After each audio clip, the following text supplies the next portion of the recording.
say that you're a Satanist? Don't know. If I believe in nature, I guess I am.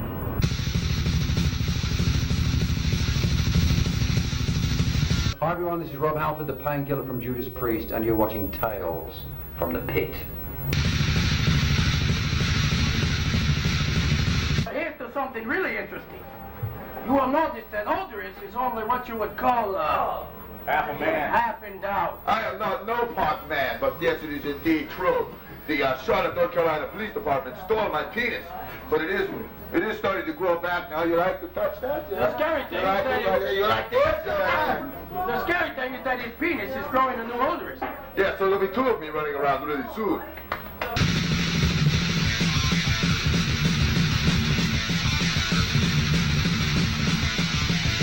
Did you know that you could put a light bulb, the big end of a light bulb, in a woman's vagina?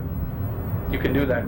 I didn't know that. But... Well, it's not every woman's vagina, but there's at least one woman out there whose vagina you could put a big Have you light seen it bulb. done before? Or? Done it.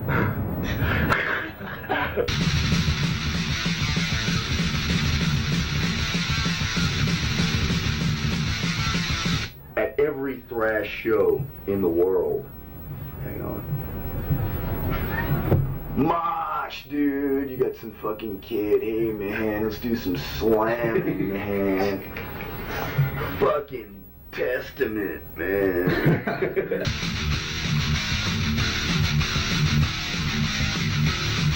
Yeah, I jack off all the time, man. You have to jack off. You know, if you're not jacking off, at least fuck. If you ain't fucking, then at least be working out so you can beat someone up and take their fuck. That's my idea of what's going on in the world.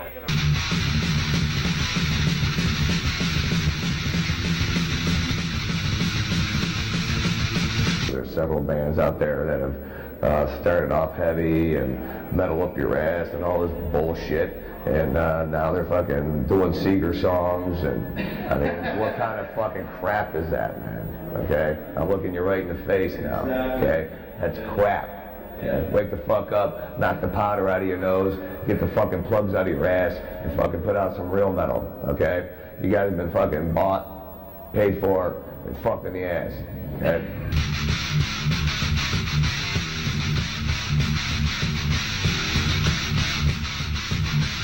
I remember Gary beat somebody over the head with a guitar.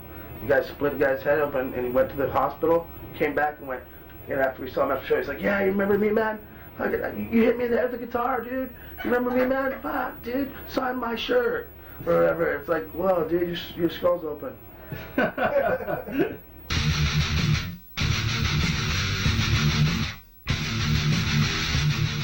Hey, David, if we get bitches in here, you have to sing in there so I can watch.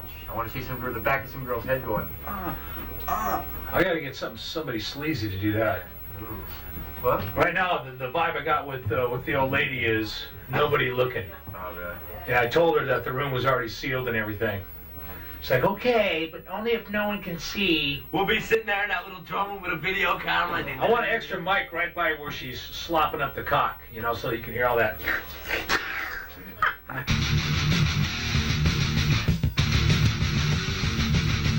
Do you think that with your lyrics that, you know, you might go to hell for them if there is a heaven or hell? Well, if I do, I'll still be blaspheming God, and I'll be helping Satan torment other souls.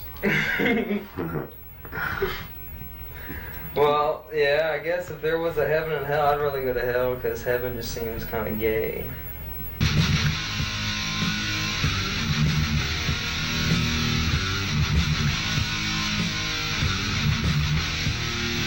I like this magazine video show. Sure, because it's the real thing. I think it really is. It's really cool, honestly.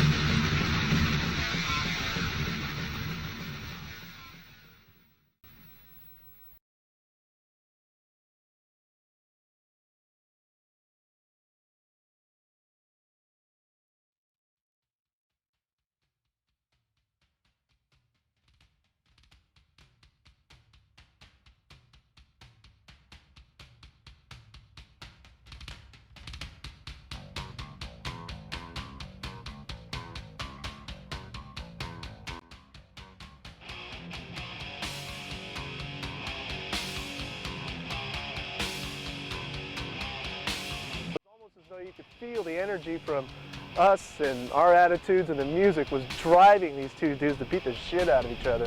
And sure enough, as soon as the song stopped, they stopped fighting. Vio-Lence is just pure thrash. Listen to them, makes you want to go chill. Just make you want to kill someone. They were cool and they were cocky and they had all the ingredients you needed. I see him laying on the ground and I'm just like, get up, fag, and I start kicking him.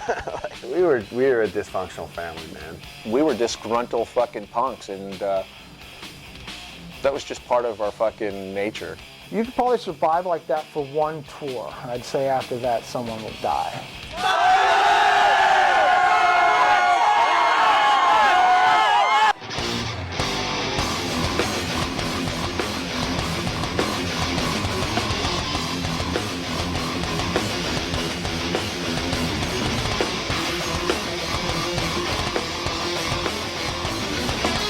Violence fucking rules! Yeah!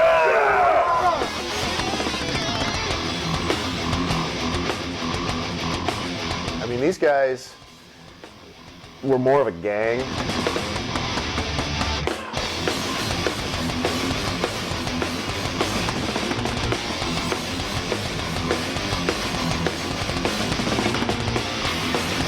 You pick a name like Vio-Lence, you better be brutal, and they definitely more than lived up to their name.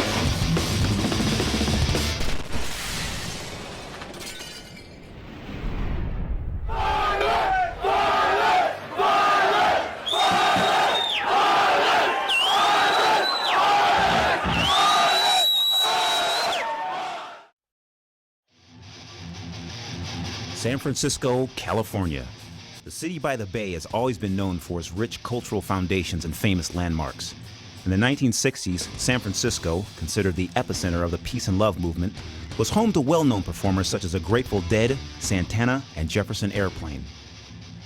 The creative energy that inspired them took on an entirely different form in the early 80s, giving birth to a popular new style of music, which became known as Bay Area thrash. A sound that was created, defined, and largely dominated by younger up-and-coming bands such as Metallica, Exodus, and Possessed. Their pioneering innovations and contributions to this new sound inspired a whole generation of bands that followed, and whose intensity helped solidify the rich and uncompromising legacy of thrash metal on the West Coast. One of the most well-known bands from this next generation was the controversial and infamous hometown ragers, known as Vio-Lence. In 1985, drummer Perry Strickland befriended local bass player Ed Billy in high school, when Perry relocated from South San Francisco to Dublin, California. We were kind of inseparable. I used to pick him up to go to school in the morning, and we'd go to school, and we'd cause shit in school, then we'd go jam after that. And Ed introduced Perry to some of his favorite bands like Metallica, Venom, and Merciful Fate. Strickland took a strong liking to the groups he was being exposed to, and after a while they decided to start jamming together with close friends of Ed's, Jerry Burr on vocals and Troy Fua on guitar. Originally calling themselves Death Penalty, they began playing house parties performing signature songs such as Torture and Pain, Dealer of Death, Tormentor, and Gutter Slut. Shortly after, Ed Billy asked one of his students in his guitar class, Phil Dimmel, to jam with Death Penalty.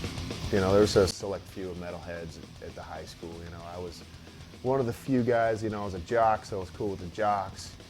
But then I kind of had the hair and I was in the metal, you know, and all the burnouts accepted me, and, you know, and so I was just kind of, you know, everybody wouldn't claim me as being part of their clique, but, you know, I was cool with everybody, so I was just kind of the outsider. He was probably the best groomed out of all of us, for sure. He had the car. We were from the bad side of the tracks. Phil was from the good side of the tracks, and we kind of pulled him over. You know, at the time, I think we were a little more spastic, you know, without Phil. I think we lacked a little less direction, and then when Phil showed up, we were able to do a little bit better arranging. Dimmel shared Troy Fua's enthusiasm for bands with dual guitar teams that harness a distinct style when it came to structured guitar solos. In June of 1985, upon Perry Strickland's suggestion, Death Penalty changed their name to a more fitting moniker that would remain throughout their entire career: Vio-Lence. we'd hit parties and we'd throw their kegs over the fence and steal kegs. Everywhere we went, we stole a keg of beer and got in a fight or something, and we ended up beating up the party and jumping over the fence and diving through Phil's window in his car, and he was a getaway driver. I mean, these guys were more of a gang. And I'm not gonna, you know, I use the term loosely because, you know, back in Dublin, you know, gang in Dublin, whatever. But I mean, it was more, you know, they'd go to parties and if somebody look at them sideways, then they're getting their ass kicked. Phil contributed heavily to the band, becoming their primary lyricist and songwriter, adding his love of fast, heavy riffing to their songs. Within his initial months as member of the band, Phil Demmel slowly was becoming the driving force behind Vio-Lence. Not long after, bass player Ed Billy departed, bound for college in Arizona. Went to a school called UTI in Arizona, and that's when I quit.